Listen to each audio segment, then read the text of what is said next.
एक पत्नी थी, शादी के अभी केवल 1 सप्ताह हुए थे।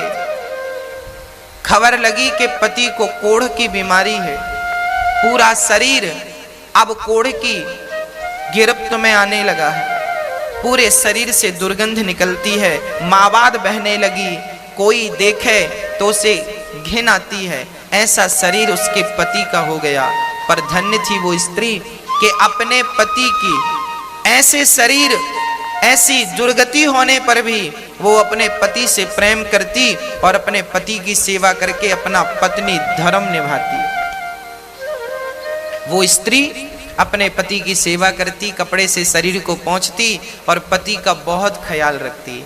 कोई और स्त्री होती शायद तो इस अवस्था में, शादी के अभी 1 सप्ताह हुए थे, इतने जल्दी कौन किसे स्वीकार करता है? पर उस नारी ने अपने अंदर के पतिव्रता को मरने नहीं दिया और उसने पति की सेवा की। बहुत लंबा समय बीत गया, शादी के 15 साल बीत गए। 15 वर्ष बाद उसका पति बाहर बैठा, ठंडियों का समय था, धूप में बैठा था। सोचो, वो नारी अपने मायके नहीं जाती इसलिए कि मैं चली जाऊंगी तो इनकी सेवा कौन करेगा। ना तो भाई सेवा करता है, ना परिवार में कोई आगे बढ़ता है। पत्नी करे तो करे, नहीं तो वो मर जाए। धन्य थी वो नारी जो पति की सेवा करती। एक दिन पति सर्दियों के दिन बाहर आंगन पर बैठा था, तभी उस नगर की एक सुंदर वैश्या वहां से गुजरती है। राजा के घर नाचने जाती थी वैश्या। जब वो राजा के घर नाचने जाती तो उसी रास्ते से गुजरी। आज कोढ़ जिनको था, उस कोढ़ी ने उस स्त्री को देखा, आहा कितनी सुंदर है ये, और उसकी सुंदरता पर लट्टू हो गया। उसका मन वैश्या के पीछे चला गया। शाम को बड़ा उदास था। पत्नी ने कहा, स्वामी जी क्या हुआ? तब कह दिया, क्या बताऊं, आज यहां से वो स्त्री गई, उसके संग मेरा मन चला गया। तुम बहुत बड़ी, देखो एक पति अपनी पत्नी से कह रहा, सुनना जरा, ये पद्म पुराण में लिखी घटना है, सच घटना है, कोई मुंह जवानी की नहीं। हाँ, उस पति ने कहा, उस कोढ़ी ने कहा अपनी पत्नी से, सुनो, एक बार तुम चाहो तो वो वैश्या मुझसे मिल ले, बस एक बार उससे मिलने की इच्छा है। वो वैश्या है ना, वो मुझसे मिल सकती है, उसे हम जितना पैसे चाहिए पैसे दे देंगे। अब एक पति भला अपनी पत्नी से कह रहा है कि तुम हमें उस वैश्या से मिला दो, पर पत्नी तो पतिव्रता थी। भला पति की ये आज्ञा भी कैसे टालती? आज तक किसी आज्ञा का उल्लंघन किया नहीं था, ये आज्ञा कैसे टाल? ठीक है, मैं आपकी मुलाकात जरूर कराऊंगी, यदि आपकी इच्छा है तो ठीक है। वो पत्नी उस वैश्या के घर जाने लग गई। सवेरे 4 बजे जाती, उसके घर का झाड़ू करती, बर्तन करती, चौका करती, चली जाती। वैश्या ने देखा कि मेरे घर झाड़ू पोंछा कौन करता है। एक दिन उस वैश्या ने ताड़ लिया अर्थात देख लिया, छिप करके देखा कौन आता है मेरे घर काम करने। देखा तो ये पतिव्रता। अच्छा, ये इतनी बड़ी पतिव्रता है, इसके चर्चे चारों तरफ फैले थे। लोग जानते थे कि फलाने की पत्नी बड़ी पतिव्रता है, पति को कोढ़ है, फिर भी वो सेवा करती है, घृणा नहीं करती, नफरत नहीं करती, उसे घिन नहीं आती। वैश्या चरणों में गिर पड़ी, देवी तुम इतनी बड़ी पतिव्रता हो, मेरे घर झाड़ू लगाओगी, पोंछा करोगी तो मैं तो वैसी ही वैश्या हूं, मुझे नरक में भी शायद जगह ना मिले। तुम इतनी बड़ी पतिव्रता मेरे घर झाड़ू क्यों लगा रही हो, बताइए। तब वैश्या से कहा पतिव्रता स्त्री ने, देखो देवी, मेरे पति का मन तुम पे आ गया है, तुम मेरे पति को एक बार मिल लो और उनकी इच्छाओं को पूरा कर दो। जब इस प्रकार का निवेदन एक पतिव्रता नारी ने उस वैश्या से किया, वैश्या को पता था कि इसके पति को कोढ़ का रोग है, शरीर से दुर्गंध निकलती है, परंतु आप कह रही हो तो ठीक है, कल शाम के समय, कल रात्रि के समय आप अपने पति को मेरे घर ले आना, मैं उनसे जरूर मिलूंगी, भेंट करूंगी, ठीक है। अब ये पतिव्रता नारी अपने पति को ये समाचार सुनाती है कि वो आपको कल मिलेंगी। अब तो ये पति बड़ा प्रसन्न हो गया। दूसरा दिन हुआ, शाम हुई, चलने का इंतजार।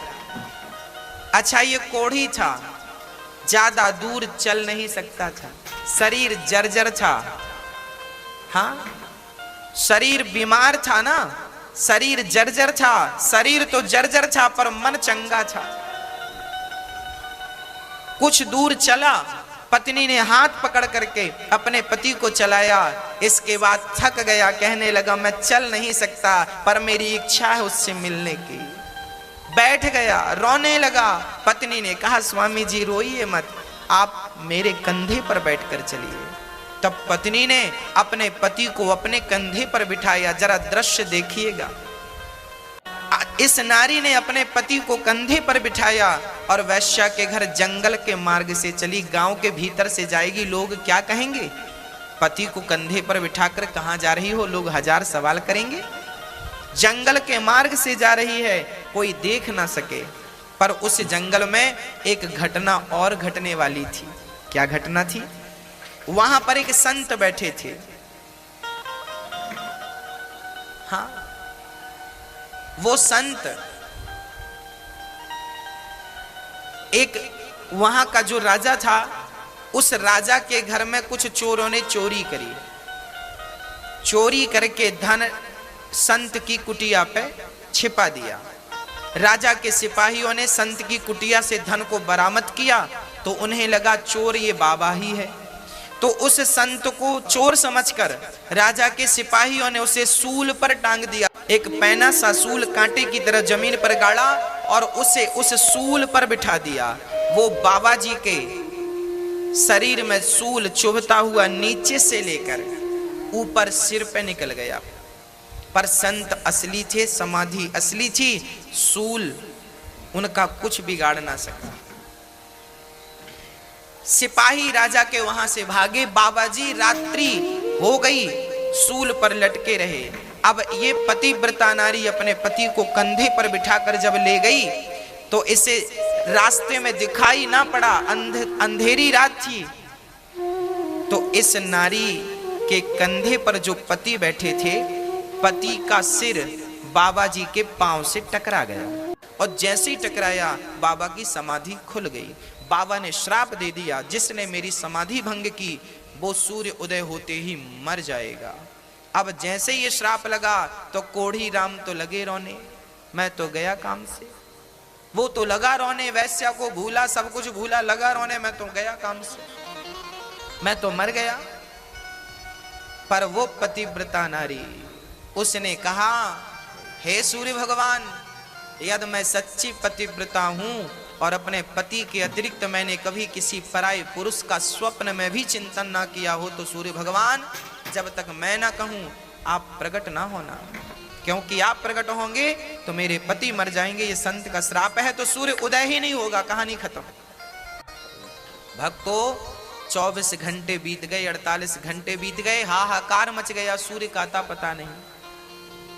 हाहाकार ब्रह्मलोक में मच गया, सूर्य क्यों नहीं निकल रहे हैं। सूर्य बोले मैं नहीं जाऊंगा, नहीं भस्म हो जाऊंगा उस नारी के कारण। वो इतनी बड़ी पतिव्रता है कि सूर्य की गति को रोक दिया उन्होंने।